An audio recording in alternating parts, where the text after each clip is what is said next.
Hello friends and मेडोजडेंट pharmaceutical analysis BP102T के इस वीडियो में हम लोग estimation of the magnesium sulphate के बारे में बात करेंगे। इसमें हम लोग preparation and standardisation of 0.05 molar EDTA के बारे में भी बात करेंगे और उसको यूज करके हम लोग किस तरह से मैग्नीशियम सल्फेट का यहाँ पे एस्टिमेशन कर सकते हैं उसके बारे में डिटेल में बात करेंगे। मेरा नाम है डॉक्टर महमताब सिंह। तो चलिए शुरू करते हैं। तो अगर हम लोग estimation of the magnesium sulphate के बारे में बात करते हैं तो जो हमारा मैग्नीशियम सल्फेट है इसका हमारा फार्मूला MgSO4 यहाँ पे होता है। तो अगर हम लोग एस्टिमेशन ऑफ द मैग्नीशियम जो सल्फेट है उसके बारे में बात करते हैं तो जो हमारा कॉम्प्लेक्सोमेट्रिक टाइट्रेशन है उसमें हम इस प्लेस पे जो कॉम्प्लेक्सिंग एजेंट उपयोग करते हैं वो हमारा EDTA होता है, जिसको यूज करके हम लोग जो हमारा होता है मैग्नीशियम सल्फेट उसका यहाँ पे स्टैंडर्डाइजेशन या एस्टिमेशन हम लोग यहाँ पे करते हैं। तो इस कंडीशन में सबसे पहले हम लोग यहाँ पे बात कर लेंगे about the preparation and standardisation of 0.05 molar EDTA के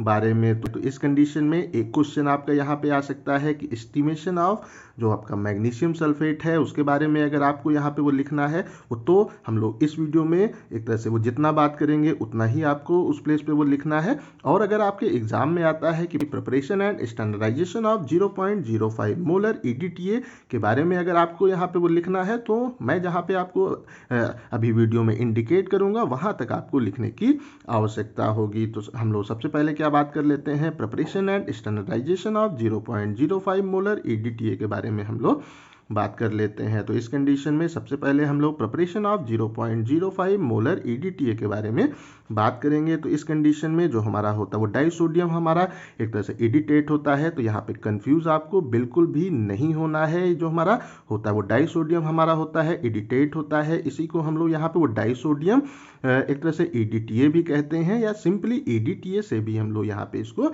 इंडिकेट कर सकते हैं। तो इसका हम लोग यहाँ पे एक्यूरेटली 18.6 ग्राम सबसे पहले हम लोग वेट कर लेते हैं और उसके बाद में हम लोग जो हमारा होता है वो सफिशिएंट हमारा वाटर है उसके अंदर सबसे पहले इसको हम लोग अच्छे से डिजॉल्व कर लेते हैं। तो जब ये वहाँ पे कंप्लीटली डिजॉल्व हो जाता है तब हम लोग इसका जो वॉल्यूम है वहाँ पे 1000 ml तक वहाँ पे प्रोड्यूस कर देते हैं। तो इस कंडीशन में हम लोग यहाँ पे कह सकते हैं कि अगर हमने इस प्रोसेस को किया तो हमारा 1000 ml हमारा 0.05 मोलर EDTA हमारा यहाँ पे प्रिपेयर हो जाता है। अब हम लोग इसके स्टैंडर्डाइजेशन के बारे में बात कर लेते हैं। तो इस कंडीशन में हम लोग क्या करते हैं कि सबसे पहले हम लोग यहाँ पे 0.8 ग्राम ग्रेनुलेटेड जिंक को एक्यूरेटली वे कर लेते हैं। उसके बाद में हम लोग इसको इस प्लेस पे वो 12 ml डाइल्यूट HCl को उपयोग करते हैं और उसको उसके अंदर हम लोग प्रॉपरली यहाँ पे डिजॉल्व कर लेते हैं और इसको यहाँ पे हम कह सकते हैं वो जेंटली हम लोग वार्म करते हैं जिससे कि हमारा ग्रेनुलेटेड जिंक हमारे HCl में कंप्लीटली प्रॉपरली वहाँ पे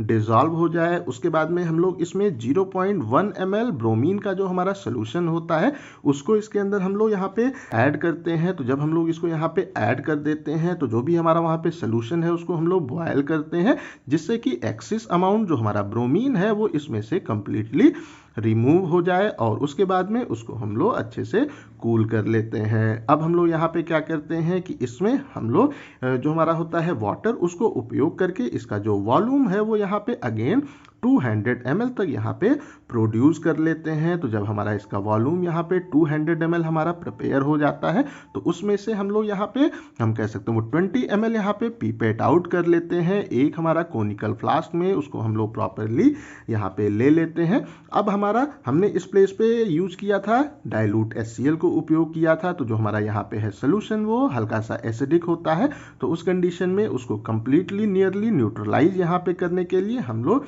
इसमें ऐड करते हैं 2m NaOH को ऐड करते हैं। यहाँ पे हम लोग 2 मोलर NaOH का जो हमारा सोल्यूशन है उसको यहाँ पे ऐड करते हैं जिससे कि जो हमारा सोल्यूशन है वो वहाँ पे नियरली न्यूट्रलाइज हो जाए, उसका pH हमारा अप्रोक्सीमेटली 7 के आसपास यहाँ पे आ जाए। अब हम लोग जो भी हमारा इस प्लेस पे हमारा सोल्यूशन फॉर्म होता है उसका जो हमारा वॉल्यूम है उसको हम लोग अगेन वाटर को उपयोग करके ml तक उसका वॉल्यूम हम लोग एक तरह से प्रोड्यूस कर लेते हैं, उसको हम लोग यहाँ पे डाइल्यूट कर लेते हैं। अब हम लोग इस प्लेस पे हमारा जो एक तरह से पीएच है वो उसमें फ्लक्चुएशन ना हो, इसके लिए इस प्लेस पे हमारा अमोनिया जो होता है बफर जिसका पीएच की हमारा 10 होता है, उसको हम लोग इस प्लेस पे वो सफिशिएंट अमाउंट पे यहाँ पे एक तरह से ऐड करते हैं, जिससे कि इसके पहले जो भी प्रेसिपिटेट्स यहाँ पे फॉर्म हुए वो कंप्लीटली इसमें डिसॉल्व हो जाए। अब हमारा यहाँ पे जो सोल्यूशन है वो कंप्लीटली प्रिपेयर हो गया है। अब हम लोग इसमें इंडिकेटर को यहाँ पे ऐड करेंगे, तो यहाँ पे हम लोग अप्रॉक्सीमेटली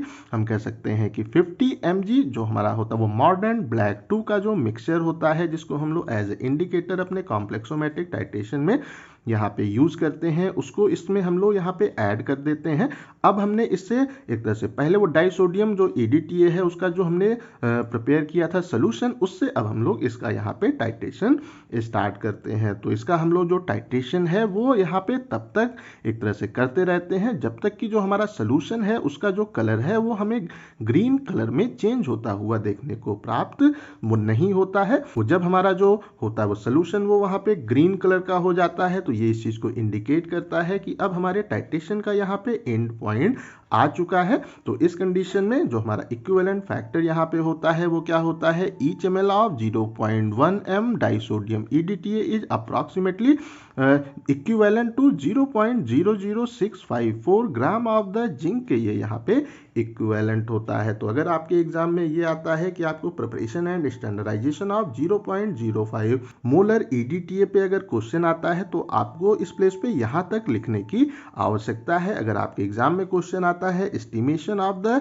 मैग्नीशियम सल्फेट, तो उस कंडीशन में फिर आपको जो हमारे एक तरह से वीडियो का आगे का पार्ट है उसको भी इसमें ऐड करने की आवश्यकता होती है। तो इस प्लेस पे अब हम लोगों ने जो EDTA का हमारा था सोल्यूशन उसको प्रिपेयर भी कर लिया, उसका स्टैंडर्डाइजेशन भी हम लोगों ने प्रॉपरली यहाँ पे कर लिया है। अब हम लोग यहाँ पे असे ऑफ मैग्नीशियम सल्फेट के बारे में बात करेंगे या estimation of the magnesium sulphate के बारे में यहाँ पे बात करेंगे। तो इस कंडीशन में हम लोग यहाँ पे क्या करते हैं कि यहाँ पे हम लोग 0.3 ग्राम जो हमारा होता है एनहाइड्रस मैग्नीशियम हमारा सल्फेट है उसको यहाँ पे हम लोग एक्यूरेटली सबसे पहले वेट कर लेते हैं। उसके बाद में हम लोग इसको यहाँ पे 50 ml वाटर में प्रॉपरली डिजॉल्व कर देते हैं। तो उसके बाद में जब ये हमारे वाटर में डिजॉल्व हो जाता है, अब हम लोग इस प्लेस पे अप्रॉक्सीमेटली वो 10 ml के आसपास अमोनियम जो हमारा बफर होता है जिसका कि pH हमारा 10 होता है, उसको यहाँ पे हम लोग इसके अंदर ऐड करते हैं। अब हम लोग इस प्लेस पे क्या करते हैं कि जो हमारा यहाँ पे इंडिकेटर था उसको इस प्लेस पे हम लोग एक तरह से ऐड करते हैं, वो जो कि हमारा होता है यहाँ पे 50 mg mixture of the modern black 2 and NaCl। तो इस कंडीशन में इसको हम लोग एज ए इंडिकेटर अपने टाइट्रेशन में यहाँ पे उपयोग करते हैं। अब इसका जो हमारा टाइट्रेशन है वो हम लोग जो हमने प्रिपेयर किया था 0.05 मोलर डाइसोडियम जो हमारा था EDTA, उससे अब हम लोग इसका टाइट्रेशन यहाँ पे स्टार्ट करते हैं। और टाइट्रेशन को हम लोग यहाँ पे तब तक यहाँ पे करते हैं जब तक कि जो हमारा है सोल्यूशन वो वहाँ पे ग्रीन कलर का हमें देखने को प्राप्त वो नहीं होता है। तो अब यहाँ पे जो हमारा है इक्विवेलेंट हमारा फैक्टर है वो क्या होता है, that is the each ml of 0.05 m disodium EDTA is approximately equivalent to 0.006023 gram of the magnesium sulphate के ये यहाँ पे इक्विवेलेंट होता है। तो आई थिंक सो जो हमारा है एक तरह से preparation and standardisation of the EDTA वो भी आप लोगों को अच्छे से क्लियर हो गया होगा, और estimation of the magnesium sulphate भी आप लोगों को अच्छे से यहाँ पे क्लियर हो गया होगा। तो अगर अभी भी कोई यहाँ पे कंफ्यूजन है तो कमेंट करके पूछ सकते हैं। इस टॉपिक का PDF आपको डिस्क्रिप्शन में मिल जाएगा। इस वीडियो को लाइक करें, अपने दोस्तों के साथ शेयर करें, और ऐसे ही वीडियोस को देखने के लिए हमारे चैनल को सब्सक्राइब करना बिल्कुल भी ना भूलें। Thank you.